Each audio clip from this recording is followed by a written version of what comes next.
Australia has made itself a nuclear target in America's wars. Coming up on Citizens Insight.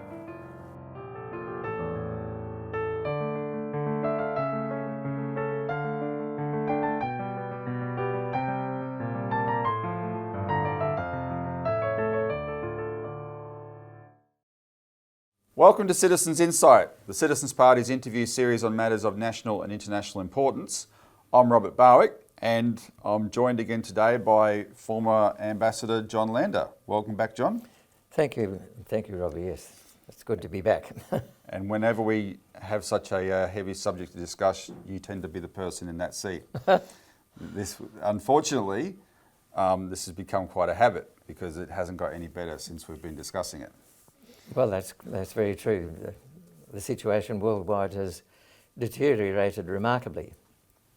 Now, just before the camera started rolling, you and I were discussing the misinformation and disinformation bill. And I think we'll actually start there because what we're about to discuss for the rest of the show, I believe, is what the real agenda behind this misinformation and disinformation bill is designed to suppress on social media. We're on social media now. This is going to be watched on YouTube. This could be watched by one person. It could be watched by 100,000 people. We would like it to be watched by 100,000 people or more. But YouTube has the power to suppress that if it chooses to. If it's instructed to. And if it's instructed to. I mean, it is Google after all, which is a military contractor for the Pentagon. But that is the core agenda, because we've just put out a release today. We'll put the link below to it, John, because we trace this agenda of governments, being all frantic about misinformation, disinformation to the 2016 US presidential campaign, where Donald Trump was an interesting candidate. He was very much out of the mould of normal US presidential candidates, and not just personality-wise, because he's always out of the mould in that regard, but he was saying some fundamentally confronting things to the American establishment about foreign policy, and that's why parties like us found what he said interesting, right? Julian Assange leaked emails between Hillary Clinton and her campaign manager, John Podesta, and also emails from the Democratic National Committee, which showed the kind of horrible things the US government had been involved in its wars that Hillary Clinton was implicated in. And they didn't want to give any, in order to distract from the emails, let's put it that way, to deflect from the emails, they came up with this narrative that this was Russian disinformation campaign against America. And from there, it's snowballed into this much wider agenda against, we've got to stop misinformation, disinformation on social media. How do you see it? Well, I agree. It's basically reached the point of wartime censorship. Yep. The United States is currently engaged in two horrendous wars in Ukraine and in Israel-Palestine. But we forget that it is also involved in at least 100 other armed conflicts around the world. So it's more actively at war now than it has been even in the past. And the list of its past wars is extensive. Libya, Iran, Yep. Iraq, well, starting with Iran, of course, way back in 1959 with the overthrow of Mossadegh.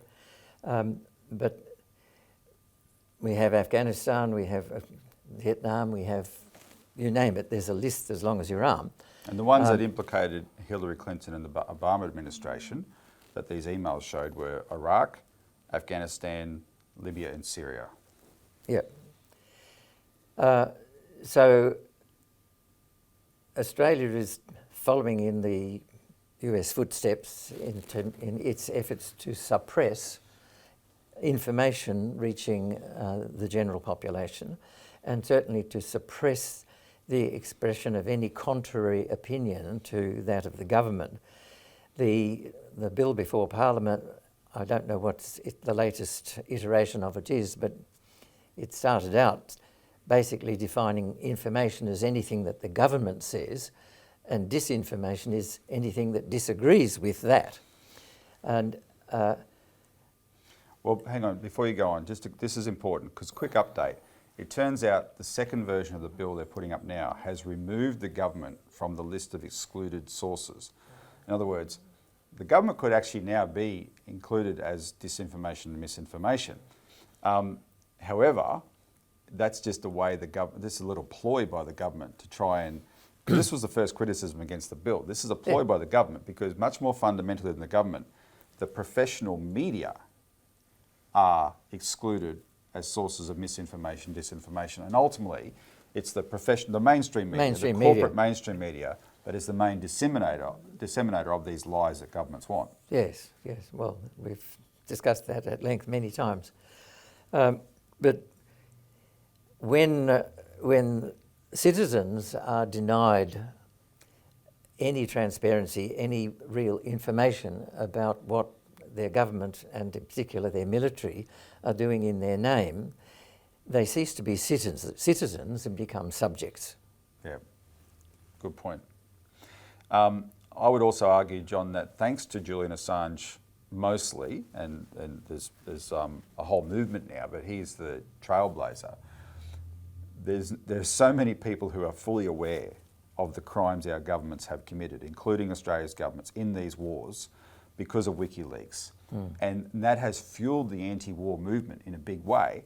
So at a time, we're about to discuss how our government is part of a military escalation on multiple fronts, which once you realise how badly they lie to achieve these objectives, what we're about to discuss here is intended to, this is why we're doing it, undermine that military escalation on those fronts. Yes. And the people who want that military escalation would love to shut us up. And may eventually succeed. Exactly.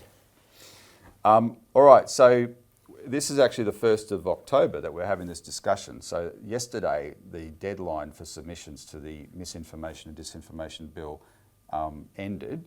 There's now going to be an inquiry that goes on until the 25th of November. That's when the report will be due, which is a very short inquiry. So hopefully by the time you're watching this, you've probably made a submission yourself. Click on the link below to the release that we've put out today, because we're asking people from now on to start calling the Greens. We've actually shifted, funnily enough, the Peter Dutton's Liberal National Coalition to oppose this, not because they have clean hands, they actually initiated the legislation, but because sometimes the Liberals are smarter than Labor on this stuff. They sniffed the political winds first and they jumped ship. They realise there's a huge backlash to this. The Labor is sticking to it because they're hoping the Greens will side with them. And the purpose of our release today is, given the Greens were actually very, very supportive of Julian Assange, we want people to call the Greens and say, what do you really want these kind of powers in Peter Dutton's hands? Because that's the double-edged sword with this kind of censorship. You think that even if you've convinced yourself you're doing it for the right reasons, someone else takes power, then they can be used for the wrong reasons, right? It's certainly against you. So we have 2 months. The best counter to lie is not further lies, and it is suppression. It is the truth. Yeah. If someone puts out misinformation or disinformation, then convincing truth has to be disseminated as well. Yeah. And that's because anything, nothing else works. If you suppress it being talked about, everybody who has heard it by that point will be convinced it's true. Yes. The act of government suppressing something the government says is untrue will convince everybody it must be true. It must be true. Yeah. I mean, this is not a new lesson, John. This was learned centuries ago. This is what's amazing about it. Anyway, let's not spend too much more time on that. But that's a tone that hopefully people understand. It makes what we're about to discuss really serious. So first, John, we're going to talk about some fairly breaking news that's happened in the last week or so. Vladimir Putin, the president of Russia, at the last meeting of Russia's Security Council, announced an expansion of its nuclear doctrine. And it's actually an expansion, the way it's been described. And I'll give you the quote, what he announced there.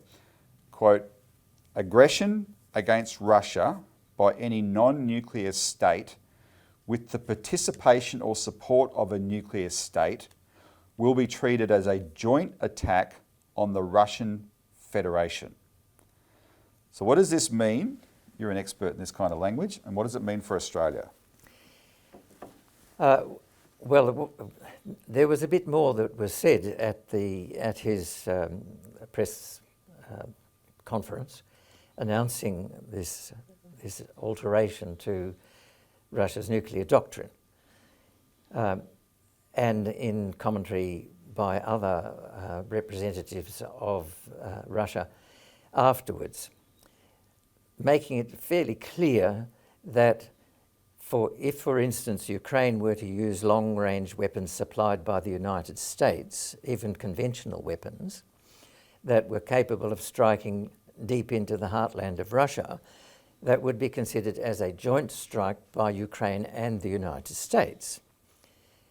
And went on to explain that means that that Russia would feel entitled to attack any United States asset anywhere in the world, not just mainland United States. We have been assiduous in acquiring more and more and more American assets on Australian soil. In particular, of course, long-standing Pine Gap. Yep. And people like Richard Tanter have very clearly laid out how vital and central Pine Gap is to military operations in Ukraine and in Israel, by the way. So one of the targets that I believe could be designated by Russia as worthy of being attacked or worthwhile attacking is in fact Pine Gap, because it avoids any attack direct attack on the US homeland. Because a direct attack is then direct exchange between two nuclear powers. Yes. And so America's playing this game using Ukraine as its proxy for those attacks, and Russia can then say, okay, two can play that game, we'll attack you. And just as a quick aside, Pine Gap is described as America's most important facility outside of the United States, because it's America's eyes and ears on the other side of the world. Yeah. And it does this targeting. The technology of Pine Gap allows this missile targeting, including in Israel, including into Ukraine and Russia. Yeah, and particularly it allows the targeting into in depth into Russia, which is why I think that it must be fairly high on the list of potential targets that Russia would need to take out in order to hamper the United States' ability to strike further into Russia. Although Putin was talking about using nuclear weapons, it's quite possible that they may in fact decide not to, but simply use a conventionally armed hypersonic missile instead, which would cause a fair amount of devastation, to say the least, in Pine Gap and Alice Springs, but would not amount to a nuclear attack. Yeah. But hypersonic missiles, especially with Russia's technology, I think they're the leading. They have the leading technology in hypersonic missiles. Well, it's a bit of a race. It's a bit of a race between Russia and China at the moment. But the impact because they go so fast, the impact of those things is pretty devastating. Yes, and apparently, if they're designed to explode at low level just above ground, they cause much more devastation than if they actually impact a point on the ground. Now, the other reason that you turn your mind to Pine Gap must be because Australia has made sure Russia does not consider us a friend. So we have given over $1 billion now in aid to Ukraine in the Ukraine war. There was a television report, I think on Channel 7 last night, promoting a factory in Maryborough in Queensland, which has associated with Rheinmetall, which is going 24 hours around the clock to produce shells for the war effort, right? So there's an active participation by Australia in supplying the war effort, etc. And now we're on a list that Russia has put out.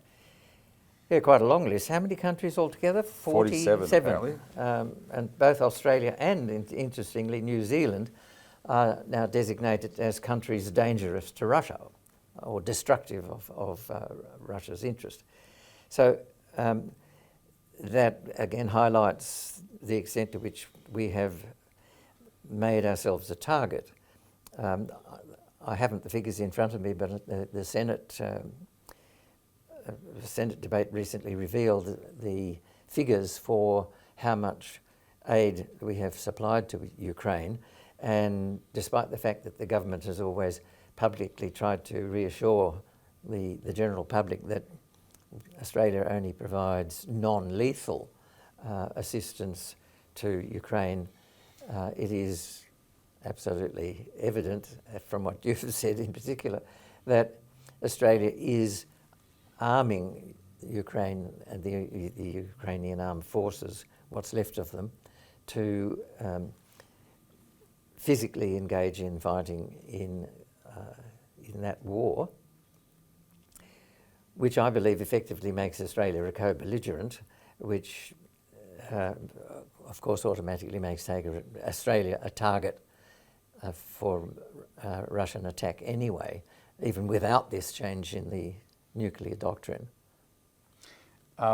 Most people watching this, I'll make an assumption now, probably have a bit of an understanding that the main narrative about the Ukraine war is a very one-sided narrative, and there's an alternative explanation for the Ukraine war, which we don't have time to spend too much time on it, but we can quote people like John Mearsheimer, Professor Jeffrey Sachs. You could look up these names.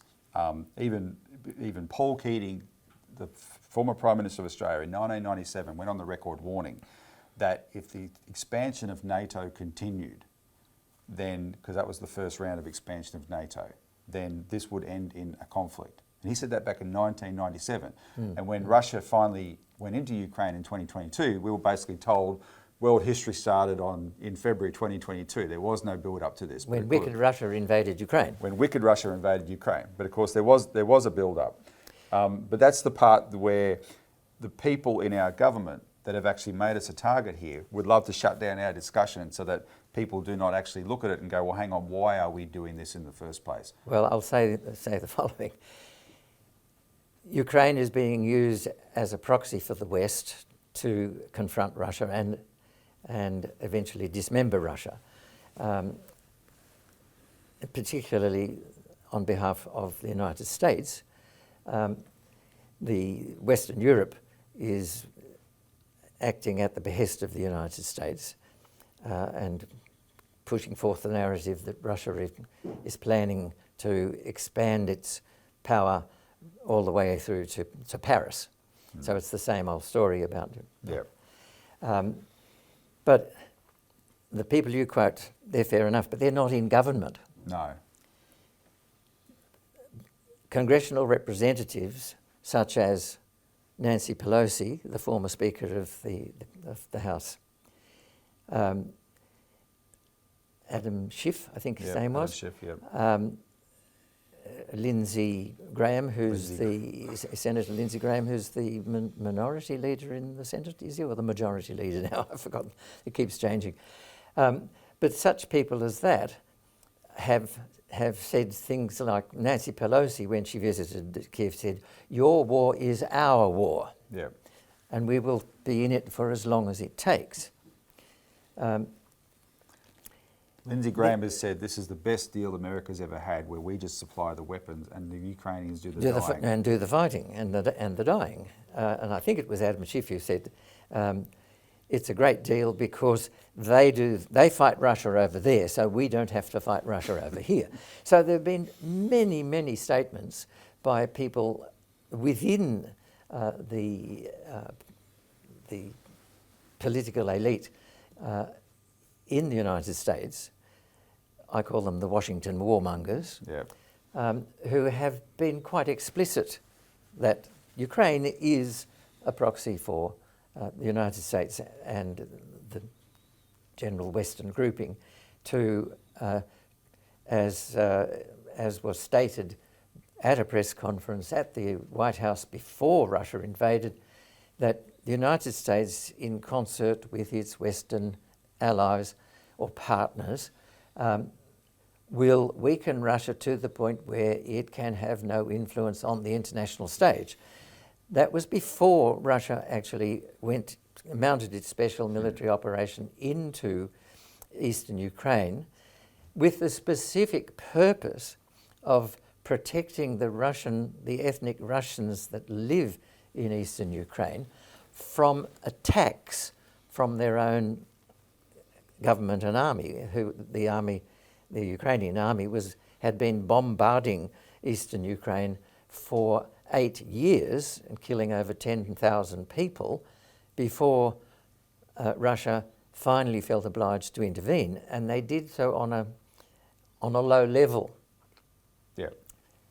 One of the reasons that the so-called pathetic Russian intervention in Ukraine was so limited was the initial intention appeared to have been to send a message to the United States that Russia was serious about their concerns, that the United States had not listened every time they said, don't come any closer, and when Putin proposed a security arrangement for the whole of Europe, taking into account the security interests of Western Europe and of Eastern Europe and of Russia, it was rejected out of hand. So the last way in which Russia could show the West that it was serious about its security concerns was in fact to say, okay, we're going to defend the people in the Donbass region in eastern Ukraine. That is still the objective, as far as I can see. They're not flooding vast amounts of Russian army into the rest of Ukraine. I don't think they have any intention at all of trying to take control of Ukraine. Let alone all of Europe. Let alone all of Europe, because I think they understand very, very well that not just Ukraine, it's uncontrollable, but to take over the whole of the Western Europe would be totally and completely uncontrollable. They learned that during the period of the Soviet Union, that Eastern Europe is not really a controllable area for Russia, that a far better approach was to allow the former Soviet states in Eastern Europe to become independent. And it's very interesting that one of the NATO member countries that is not on Russia's list of countries that are a danger to Russia is Hungary, which is a NATO member. So Russia is very able to distinguish between those countries which are inimical to Russia's security and those which are not. Another interesting example of a NATO member that is not on the list is Turkey. And which has done more than most to try and broker negotiations to end this war. Yes, absolutely. And again, were successful in reaching an agreement which only need to be signed off on by the presidents of Ukraine and Russia, and then was stymied by the UK. Boris Johnson flew in and persuaded Zelensky not to sign it. That's right. And now, by the way, we started off talking about the fact that this discussion is in response to Zelensky lobbying for missiles that he can use to attack Russia, and it's the British who want to give him goaded permission on to that. do so. Yeah, the British are helping him lobby the Americans on this. John, because you raised it, I'll refer again to our press release that's linked below on misinformation, disinformation, because we actually cite there some new information that's come to light, how, because Australia has signed a memorandum of understanding with the British on censoring social media, essentially. An investigative reporter, Kit Clarenberg, has recently exposed that there's a British censorship unit called the Countering Disinformation Unit, CDU, which started in 2019, which is now actually, it has a partnership with Australia, and it's part of Britain's apparatus for censoring social media. But it had a role in this incident because it was at the same time as Boris Johnson went and persuaded Zelensky not to agree to that peace deal, they had the Bucha massacre. And the Bucha, up until that point, Russia's efforts in Ukraine had been fairly tame, as you said, but suddenly there was this claim of this massacre in this town of Bucha once Russia withdrew. And when you saw the images, if people remember, curiously you had these bodies neatly lined up along the street. lined up along the road, yeah. right? And so there were questions asked about that. And this CDU, British Countering Disinformation Unit, ran the censorship of social media in the UK about that question, about people asking what's the real story about that massacre? Yeah. Because that massacre was very central to the argument against negotiating a peace with Russia. And of course, this is the way wars always go.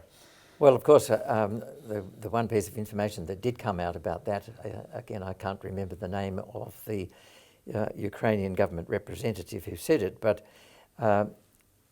did say that anyone collaborating with Russia in eastern Ukraine would be eliminated. Yeah. So that, I think, really sparked the questions about actually who was responsible. Yep. Yep. Because it only emerged after Ukrainian forces moved back into Bucha, not Exactly. Before. Exactly. Or not while the Russian forces were still there. All right, let's move on because we want to cover a few subjects today. There's a lot. But we'll see how we go with time. But just because it's also very topical, and I was remiss at the beginning, I sort of assumed that you're well known on our channel now, and I'm sure you are to many people, but for the new viewers, John is the former Deputy Ambassador to China from 74 to 76, and the former Australian Ambassador to Iran from 85 to 88. Now, I raised Iran because, as people know, Iran is the sponsor, or for want of a better word, of the Lebanese militia Hezbollah, which is also a political party, I should say. And Israel's attacks on Hezbollah and southern Lebanon, including the pager attacks, which are very shocking, have implications for Australia. So first, we have a very large Lebanese community in this country, and from what I can tell, they are fairly, even though it's a divided community, they have the same divisions as Lebanon. They have Shias, they have Christians, and they have Sunnis. The Lebanese community in Australia is pretty united in their outrage. They're very upset at these attacks. The Lebanese Muslim Association, currently led by a Sunni Muslim, condemned the government's reaction to the protests that have been taking place because they're trying to say, look, this is about Lebanon, it's not about Hezbollah. So we have a large segment of our immigrant population very upset by the way the Australian government and media is treating these attacks. Second, our friends, quote unquote, our enemies actually, in the US-funded anti-China propaganda crowd, namely ASPI, the Australian Strategic Policy Institute. The American Subversive Propaganda Institute. That's right, which I quoted you saying in a release on this. They are twisting these attacks to say that Australia should be concerned about China doing that to us. So as our former ambassador to Iran, you have insights into this part of the world more than most Australians would. What insight can you share? Well, it's throwing China into the mix, of course, is confusing the issue deliberately, obviously. Yeah. But one of the implications of the pager and walkie-talkie attacks is that they were done under the cover of Western brands. Oh, okay. Yep. They were manufactured apparently somewhere in Taiwan, but they were interfered with somewhere along the way from there to Israel. The operation appears to have been controlled by a shelf company in Hungary, but they were using Western brand names. That means, of course, now most of the world must feel very nervous about their ability to trust any Western branded personal communication devices, handheld communication devices with Motorola or other Western brand names. Western brand names can no longer be trusted, which will impact their bottom line, of course. It's likely then to have resulted in people feeling that maybe they can trust Chinese brands more than they can Western brands. So preemptive propaganda strike. Preemptive propaganda strike. So, of course, if people are going to move to Chinese manufactured handheld communication devices, that has to be counteracted pretty smartly by contrary propaganda. I cannot, given my experience of China from 1974, when China regarded most of the rest of the world as, including Australia, as rather alien and not really to be trusted. My ability to make contact with people in China, non-governmental people in China in that period of the end of the Cultural Revolution, was almost non-existent. People were afraid to talk to me, afraid to talk to any Westerner who happened to be in China at that time. And of course, there were very few of us. That has completely changed. But the one thing that has been very, very constant, and I said this to the Chinese ambassador in Canberra on Thursday when I attended the anniversary of the 75th anniversary of the founding of the People's Republic of China. I said that in all of my dealings with Chinese officialdom at many different levels, from 1974 up until the time that I retired in 1996, the one thing that I could always be confident of was that what a Chinese official said could always be trusted. Yep. As the expression goes, if they told you they would do something, you could take that to the bank. They would not go against anything that they had actually committed to in discussions. So I personally find China as a country, as a people and as a government far more trustworthy than most Western governments. So I'm really not at all afraid of China carrying out the same operation that Israel carried out in Lebanon. And there would be absolutely no point to it. There is no reason whatsoever that you can point to that China would actually carry out such an attack against Australia. I should say that the people that I saw twisting this to be something we should be afraid of China about prefaced their warnings by praising Israel's actions in Lebanon.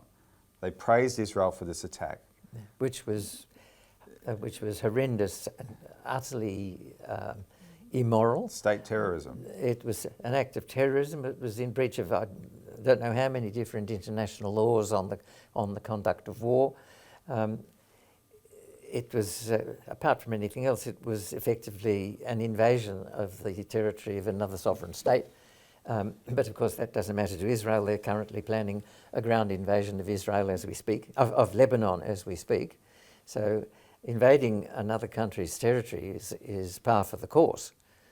Israel is determined, Israel and Netanyahu definitely is determined to expand this into a wider regional war and draw in the United States.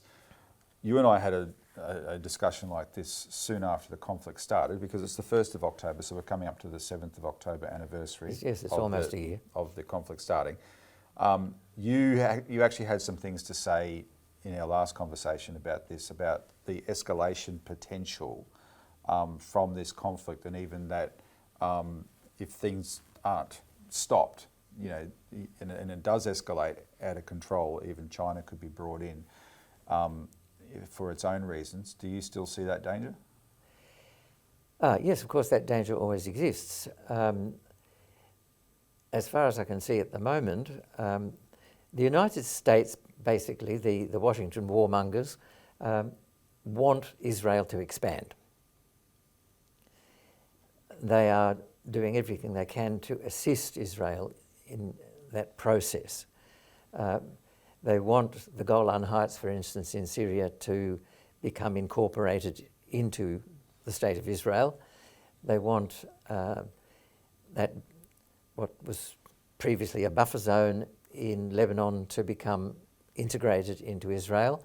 They want the question of Gaza and the West Bank to be settled in favour of Israel by basically exterminating the Palestinian population.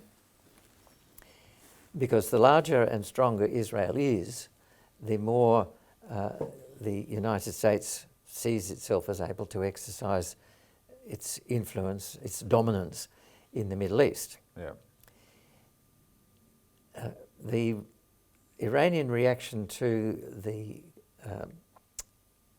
bombing of their embassy in Damascus was extremely restrained and limited. It was foreshadowed.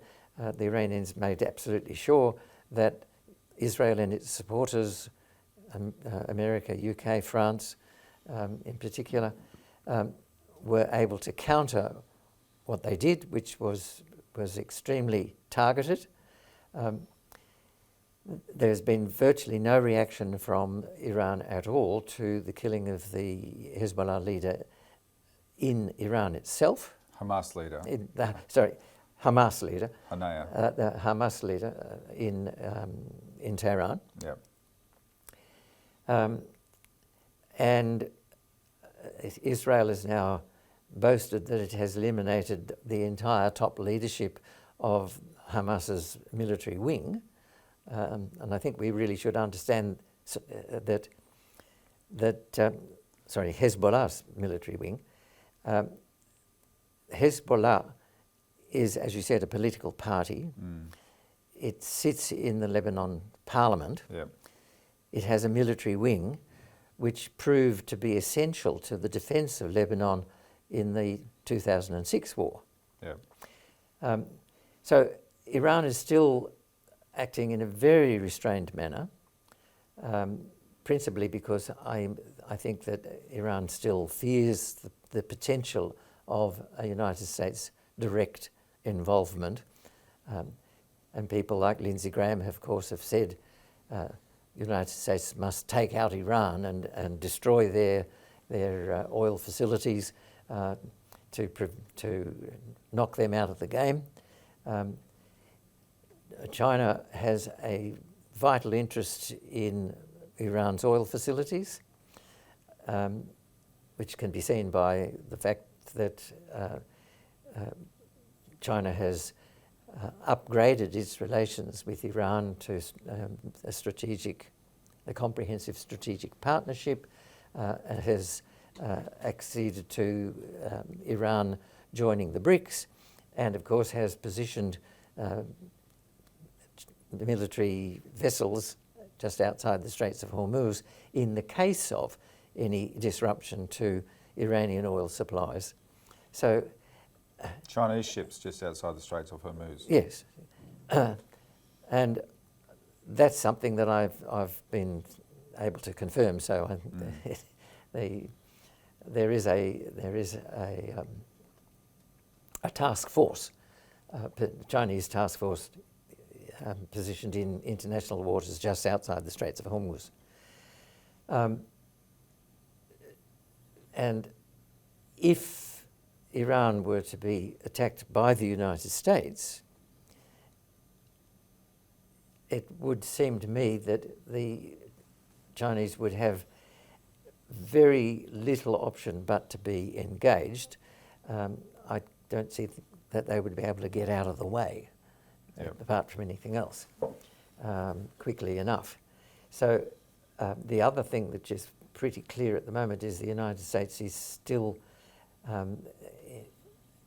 hesitant about becoming engaged in a wider war. I think they're still hopeful that the Arab states will still have sufficient trepidation about attacking Israel to allow Israel to continue its process of expansion. Okay, so now that we've raised the subject of China, let's talk about Taiwan, which is the original reason we wanted to have this interview, John, because something quite alarming to me and many other people, especially in the Chinese community, happened in August when Australia's Senate passed a motion. And I'll read out the motion that was passed, and this is why it's very important to know people like John Lander, because there's implications for this motion that most people would have missed. Quote, that in the opinion of the Senate, the following is a matter of urgency. That United Nations Resolution 2758 of 25th October 1971 does not establish the People's Republic of China's sovereignty over Taiwan and does not determine the future status of Taiwan in the United Nations, nor Taiwanese participation in UN agencies or international organisations. So that's the wording of the motion that passed. What is the truth about this motion, and what is the truth about Taiwan's legal status? Well, the first thing to say, of course, is that the way the Senate motion is worded is perfectly true. It is perfectly true that the United Nations resolution did not establish the People's Republic of China's sovereignty over Taiwan, and certainly it did not establish Taiwan's status in the United Nations. It did neither of those things for a very good reason. The first, of course, is that Taiwan's status had been established long, long before that. Putting it very briefly, and forgetting all the wartime history and so on, at the end of the Second World War, under the Instrument of Surrender, which is a legal document, recognised in international law as having the status of a treaty, Japan returned Taiwan to the sovereignty of China. At the time, the government that accepted that return was the government of the Republic of China. Under Chiang Kai-shek. Under Chiang Kai-shek. And I should say also that at that time, Australia had diplomatic relations with China, had official dealings with China, therefore with the Republic of China. My late father-in-law was the junior diplomat in the Australian legation in Chongqing in 1944, which is before Japan returned Taiwan to China's sovereignty. And our relations with the Republic of China, even before the end of the Second World War, were on the basis that China and Taiwan were one and the same thing in terms of national sovereignty. So Taiwan was not separate from Taiwan was. mainland We China. regarded Taiwan as part of China's sovereign territory even before the Japanese withdrew from Taiwan. And we maintained that position as up until 1972, because we continued diplomatic relations with the Republic of China, then transferred to Taipei. Yeah. We had an ambassador in Taipei. So Australia's One China principle predates the recognition of the People's Republic of China by Australia by several decades. Right. In effect, this may not be known by many people outside of DFAT, we actually put some considerable effort in the negotiations with the representative of the People's Republic of China into trying to persuade them to accord Taiwan some form of separate international identity as a separately identifiable entity, short of being a separate country, and even that was unacceptable. The Chinese representative took the position that Taiwan had been returned to China's sovereignty, and it was part of China's sovereign territory, and it would remain that way. So, in effect, the joint communique in 1972, which we signed with the People's Republic of China in recognising the People's Republic of China, we also acknowledged, which is a word that's been twisted many ways, but the dictionary definition of acknowledge is to recognise and accept that Taiwan is part of China's sovereign territory and that the People's Republic of China is the sole legal government of the whole of China. So the defeat of the nationalist forces and their retreat to Taiwan and the establishment of the People's Republic of China was a change both in the system of governance of the nation. It was a change in the government.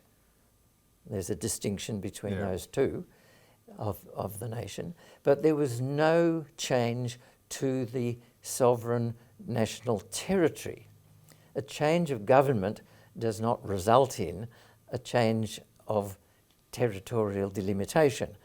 If that were the case, a Liberal government in Tasmania and a Labor government in Canberra would mean that Tasmania is no longer part of Australia. In fact, right now, it's all Labor governments in the mainland of Australia.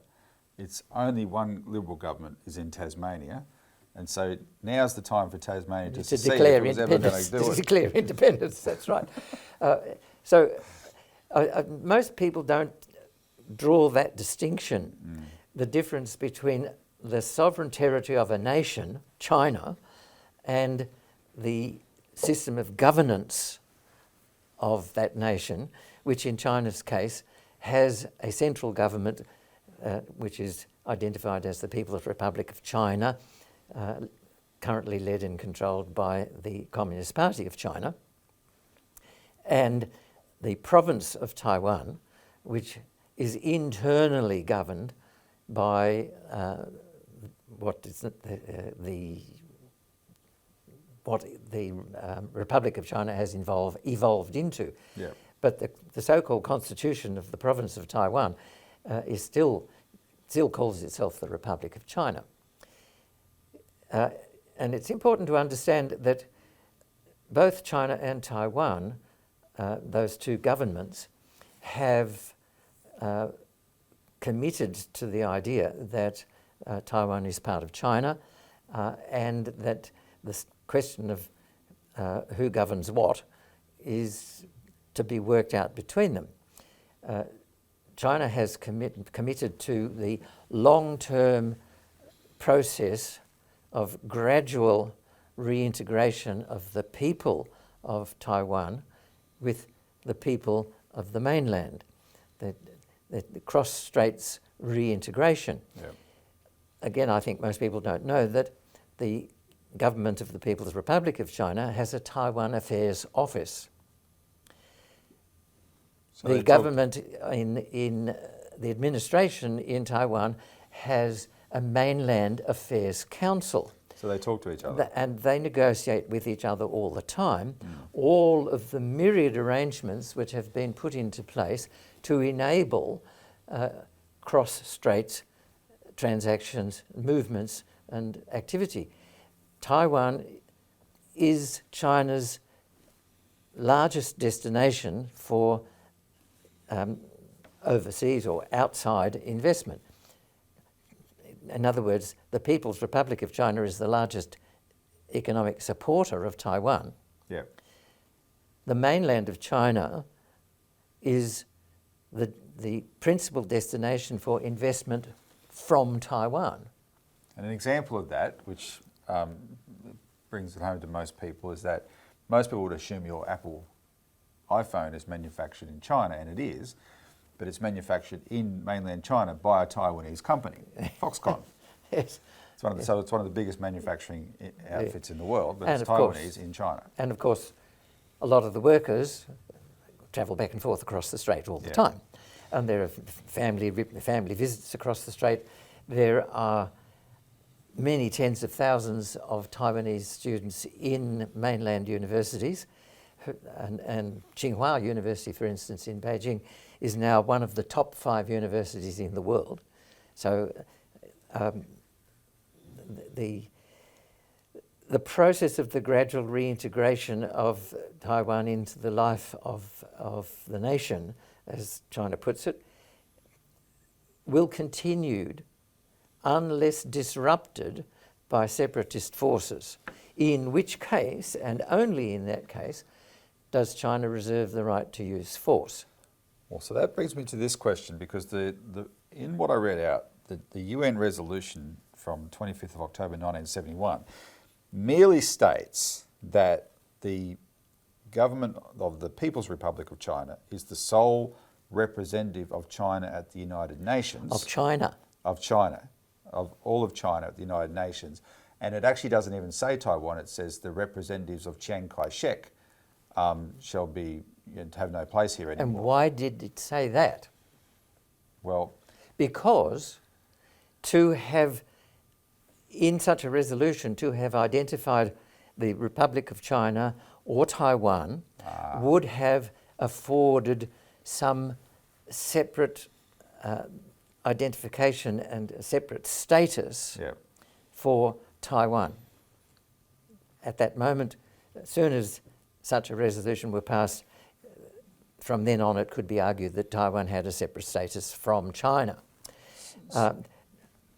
And that's why I say that when the motion says that the resolution did not establish or determine the status of Taiwan in the United Nations, of course it didn't, because Taiwan had no status in the United Nations. It was a province of China. So my question was, why did the senators want to pass this motion then? It's another step in the process of continuing efforts to provoke a war, a resumption effectively of the civil war between mainland China and Taiwan. The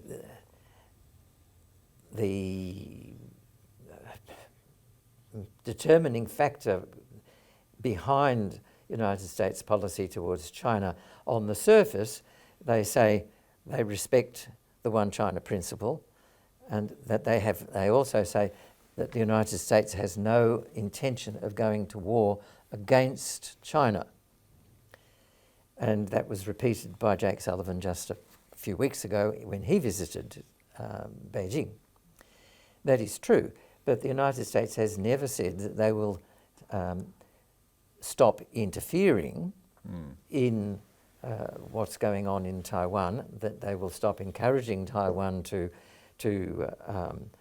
secede from the rest of China, specifically because they can thereby trigger China's red line, cross that red line and trigger China's use of lethal force to prevent Taiwan from leaving China's sovereign territory or being separated from China's sovereign territory. And that enables the United States to say, oh, but we're not at war against China. However, the United States has been arming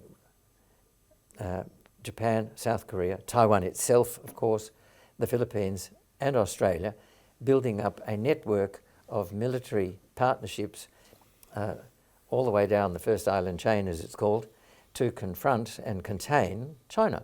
So we would be pushed into defending Taiwan against China if such a conflict broke out. I would also say, however, that the signs that Taiwan is likely to do anything like that are minimal. The American propaganda points to the fact that Lai Ching-te, the DPP candidate, won the position of president of Taiwan in the last presidential elections. However, 60% of the vote went in favour of the anti-secessionist parties. It was only because it was a third candidate that split the vote. The third candidate split the vote. It was, in a sense, unfortunate that they couldn't have agreed to have buried their differences and field one candidate, but they didn't. It's also important to notice that the DPP, the secessionist party, lost seats in the parliament, the legislative yuan, in the last parliamentary elections in Taiwan. So public opinion doesn't really support the DPP's policy of independence.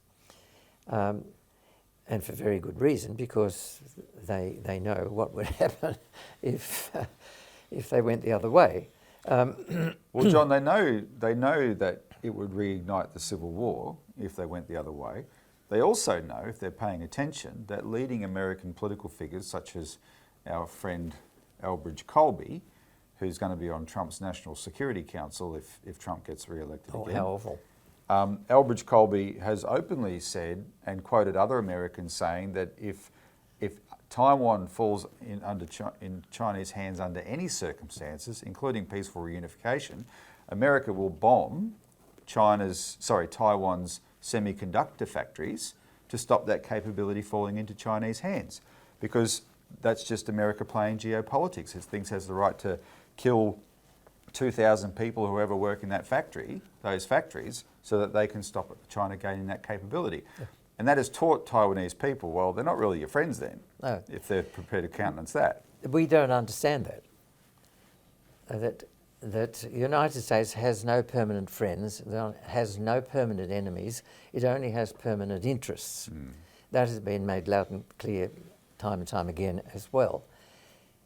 The United States has demonstrated that it is perfectly willing to destroy the country and the people of any country that dares to gainsay American policy wherever in the world.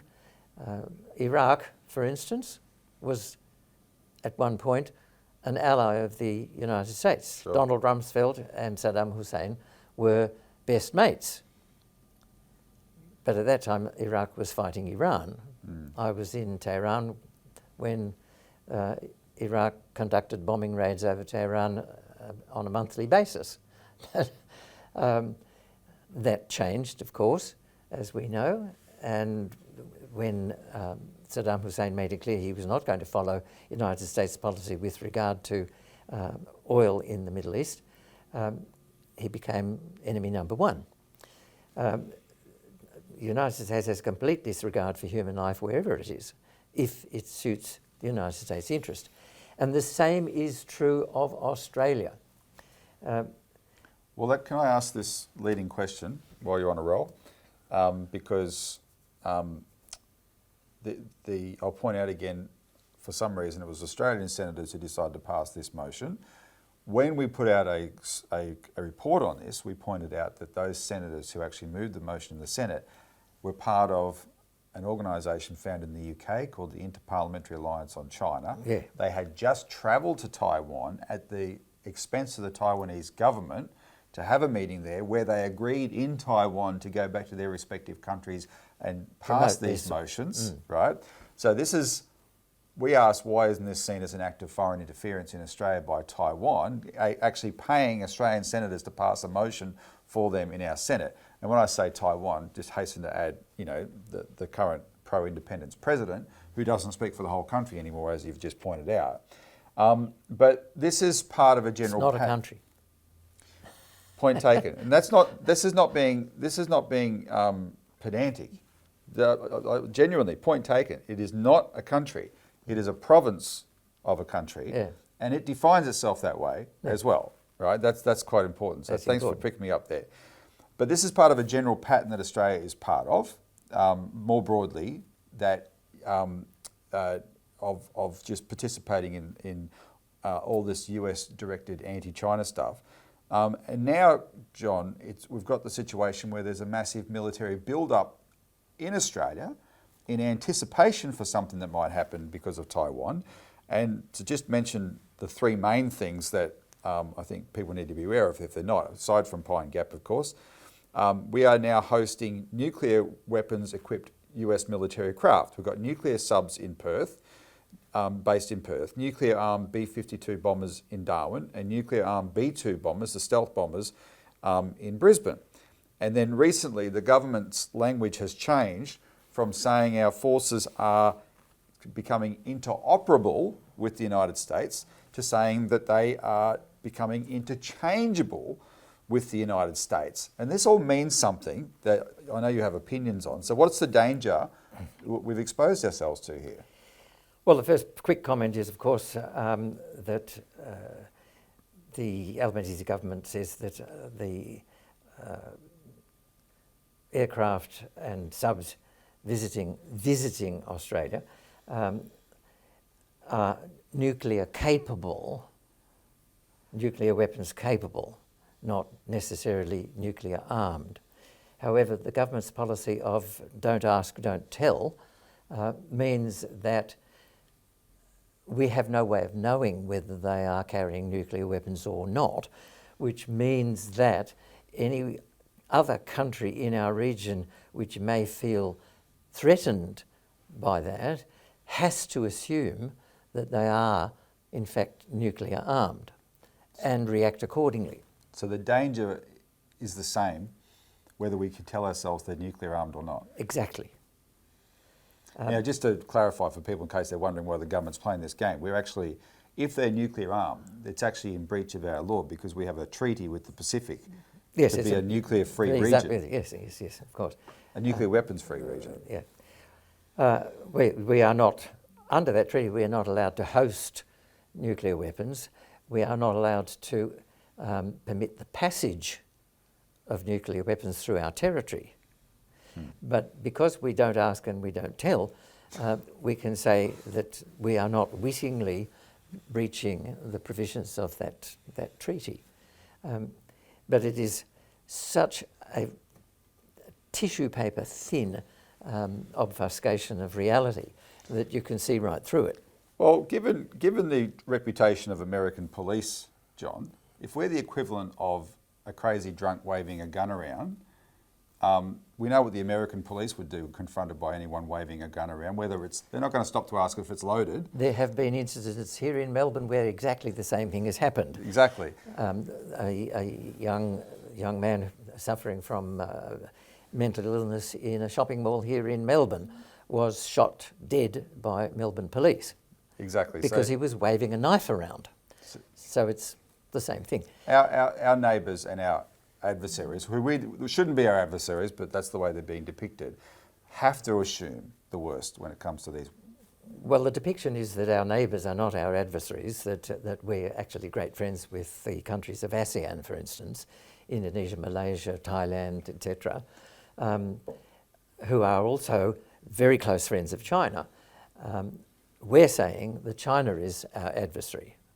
Yeah. Militarily and strategically in terms of the security of our region. None of our so-called friends agree with our hostility to China. No. And our hostility to China is schizophrenic in any case, because we have Mr. Chalmers just in China in the last couple of days with begging bowl in hand, saying that we want to benefit from the latest measures by China to stimulate its economy. And we want in on that. And that our trading relationship with China is extremely important, which of course it is, because more than 30, almost 40% of our total export earnings are earned from our trade with China. I saw something the other evening, though, that indicated that our exports of iron ore to China and our revenues from that export are declining because of the slowdown in Chinese manufacturing, and particularly in Chinese real estate building. And the Chinese government has taken some very careful measures to deflate the housing bubble in China, in particular not providing funding to the companies that it's allowing to go bankrupt, but providing funding to the local governments to enable the local governments to complete the construction of the unfinished buildings as projects for low-cost housing for the sort of the bottom end of the socio-economic scale. Yeah. So that, among other things, is likely to stimulate China's demand for iron ore and coal again, with the possibility of us cashing in on that. So we have this crazy policy, which we've talked about before, that we have to go to war against China to defend our trade routes for our trade with China. Yeah. It's completely insane. The other point was your point about the change in interoperability. In Mr. Miles, the Defence Minister's language with regard to the interoperability of Australian and United States Defence Forces. The militarisation of particularly the northern part of Australia has intensified enormously in recent times. The Force Posture Agreement has made it absolutely clear that any base in Australia that the United States is using or wishes to use, the United States shall have unimpeded access to and exclusive use of that base and any United States assets which may be prepositioned in that base. Albanese says, they're joint bases because we don't allow the establishment of foreign bases in Australia. And the United States forces are only there on rotation. But when one rotation is followed immediately by another rotation, it becomes a permanent rotation of forces, and it becomes a permanent US base. But the most significant thing is that we have no control over, we've lost sovereign control over what those bases will be used for, against whom they will be directed, and when they will be directed. Can I interrupt for a second? You and I, a little while ago now, participated in a discussion with a very experienced American diplomat, Chaz Freeman, who had been the ambassador to Saudi Arabia. He'd been Nixon's translator when Nixon went to China. And Chaz Freeman, I remember in that discussion, surprised me no end when he actually compared that agreement by which we allow America to have bases here with the agreement under which America occupied Japan and Germany at the end of World War II. And continues to do so. Despite the fact that those two agreements included an undertaking that the United States would withdraw its forces from those two countries when those two countries established an acceptable democratic government. And they're still there. Yeah. Scott Ritter, one of the American commentators who is extremely critical of United States international defence and so-called defence offensive policies, actually said that Australia should simply pull down the flag, kick out the king, and accept our status as the 51st state. And in response to Paul Keating saying that Albanese risked turning Australia into the 51st state, I responded with an article in which I said, no, Keating's got it wrong. Australia is already the 51st state of the United States. And I just give you a little list of the price that Australians had to pay in order to benefit from the rapacity of the United States so-called international rules-based order under which it exploits most of the rest of the world. We've lost morality in favour of expediency. We've lost respect from our neighbours. We've lost rule of law in favour of the law of the jungle. We've lost financial and economic control. We have lost our cultural identity. Our entertainment and media system in Australia is totally Americanised. We have lost any independent perception of the world around us. Our vision of the world, our perception of the world is controlled by the United States intelligence system and propaganda system. We've lost the ability to formulate independent policies as a result. We've lost sovereignty over our own territory. And very importantly, we have lost sovereignty over our own military installations and capability. So even to the extent that Richard Miles is saying that Australian forces are now interchangeable with United States forces, or the other way around, which means that in any conflict against China, all these assets that have been prepositioned by the United States in Australia can be rebadged as Australian in engaging in conflict against China, specifically so that the United States can say, we are not, as a nuclear power, directly engaged in conflict with another nuclear power. That is the position they have adopted in Ukraine. Yep. And it is clearly the reason why they're using Ukraine, have been using Ukraine as a proxy for so long. Putin has basically announced, we've seen through that ploy. Yep.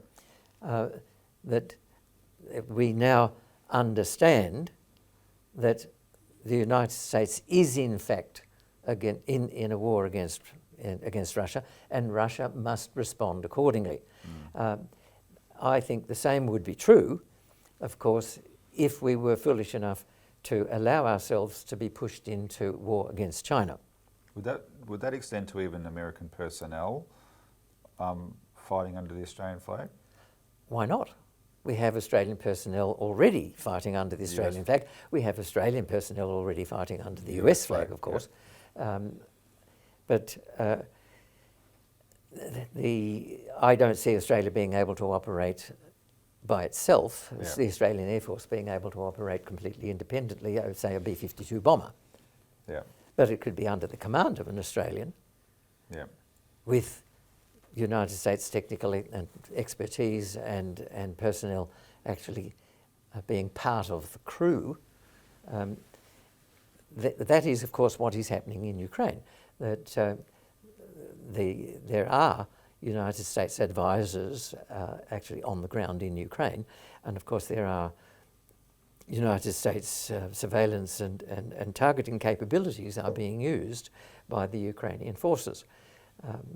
In fact, the Ukrainian forces have long since ceased to be Ukrainian in terms of who actually is manning those forces. There are many non-Ukrainians fighting in the Ukrainian uniform. Yeah. I said in January 2023 that the United States is not preparing to go to war against China. They have said that as recently as 3 weeks ago. The United States is preparing Australia to go to war against China. I have seen nothing that will persuade me that that is not the case. Yeah. And the more we have this, the more we build up American assets on our soil that could be interchangeable with our military for such a conflict, the bigger a target we make of ourselves. China will have no choice. I don't see how we could possibly make ourselves any bigger of a target than we are already. We've made ourselves a target of Russia, and if we go to war against China, we're definitely a target because we would be an active belligerent. Yeah. The United States is not going to be an active belligerent against China. It is going to get Japan, Korea, Taiwan, the Philippines and Australia into the mix, but not itself.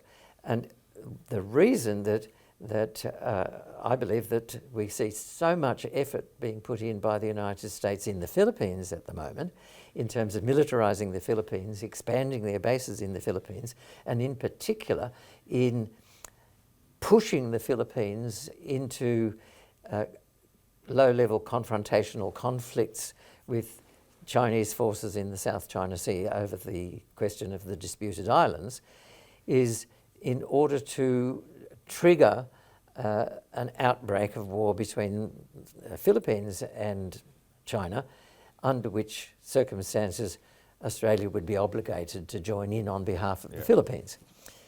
Keep your eyes open for a false flag operation against the Philippines.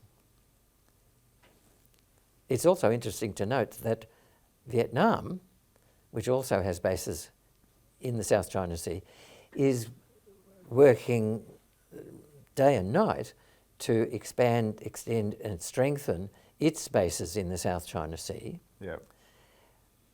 Gets no attention for it. Gets no attention for it, not even from China itself.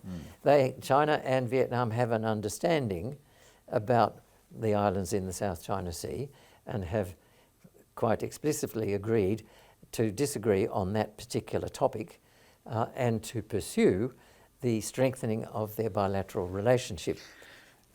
Well, let me just interject a question here that I genuinely want. It occurred to me. Does China treat a country like Vietnam, which is not, they've had a long history of enmity, but does China treat a country like Vietnam differently because it at least knows what Vietnam is doing is sovereign to Vietnam, whereas when it looks at the Philippines or looks at Australia, it doesn't see our actions as sovereign actions? And that's a very good point. I think that puts it in a nutshell, actually. Because Vietnam is Vietnam is looking after its own South China interests, Sea. and one of its interests, of course, is in improving its relations with China. Yeah. And if we can see that in the Chinese projects, infrastructure projects that are taking place in Vietnam at the moment, particularly to do with modernisation of rail systems and transportation systems and ports and so on. But I think you're quite right, because Vietnam has not partnered with the United States. China can see that Vietnam is pursuing its own interests and not acting on behalf of another great power. And therefore they're prepared to be patient, work out, negotiate a resolution, etc. But what they see coming from us, from the Philippines at the moment, and only under this current government, by the way. The previous government of the Philippines had a very different approach to China. Well, they have the same agreement with China as Vietnam has. Yeah. In 2022, I think it was 2022, before Marcos Jr. became president, the Chinese Foreign Minister Wang Yi visited the Philippines and reached the same understanding, the modus vivendi in the South China Sea. The Chinese ambassador, what I was going to say to your point, that China and Vietnam are seeking to develop a mutually beneficial relationship, as China is doing with Laos and Cambodia and Thailand and Malaysia. China now has extensive projects in Malaysia, particularly with Indonesia, because China is enabling Indonesia to gain sovereign control over its own nickel resources. Yes. Which will benefit Indonesia economically very, very much. And the ambassador said to me last Thursday that China wants the same relationship with Australia, a mutually beneficial arrangement. We can have our differences, we can have even heated arguments over those differences, but the fundamental of our relationship should be a mutually beneficial partnership. And we, in fact, did sign a comprehensive strategic partnership with China. This is the 10th not so very long ago. So Tony Abbott doesn't like being reminded of this, but he signed it. Exactly. Well, I think we probably covered as much. Well, one last question, in case people aren't alarmed enough by us demonstrating that we are now a target of two countries, both of whom are nuclear armed. My final question for you, if that's not scary enough, John, what would missiles from either of those countries flying into Australia do for house prices? I think that would probably shock Australians. An interesting point. Yes, it would drive house prices up to the moon because it would result in a severe shortage of habitable real estate. It absolutely would. Well, look, John, thank you very, very much for joining us today. I think this is our fourth or fifth discussion we've had like this. And we've gone over time again. We've gone over time again, but watch it. By the time you've got to the end of this, you know that anyway. We're actually trying to do something about it. We don't just talk about this to be doomsayers for the hell of it. The Citizens Party is fighting very hard for Australia to actually adopt an independent foreign policy. And personally, I'm of the view that there is scope if Australia did adopt an independent foreign policy. We don't have to become enemies of America. We could use our status as America's friend to talk straight to America and maybe try and influence America in a more positive direction and get away from this kind of escalatory politics that it's engaged in, which is not doing it any good either. If I might just have the last word there. You may. What I was saying was that when the US decides that the time is ripe for Australia to go to war against China, Australia will go to war against China and suffer the consequences. In that sense, Peter Dutton was right. War against China is inevitable, or it will be, unless the vast majority of the people of Australia stand up, stop fearing the consequences of naysaying to America, even if there is a drop in our standard of living as a result. Australia's policies have long been driven by the fear of abandonment. Yep.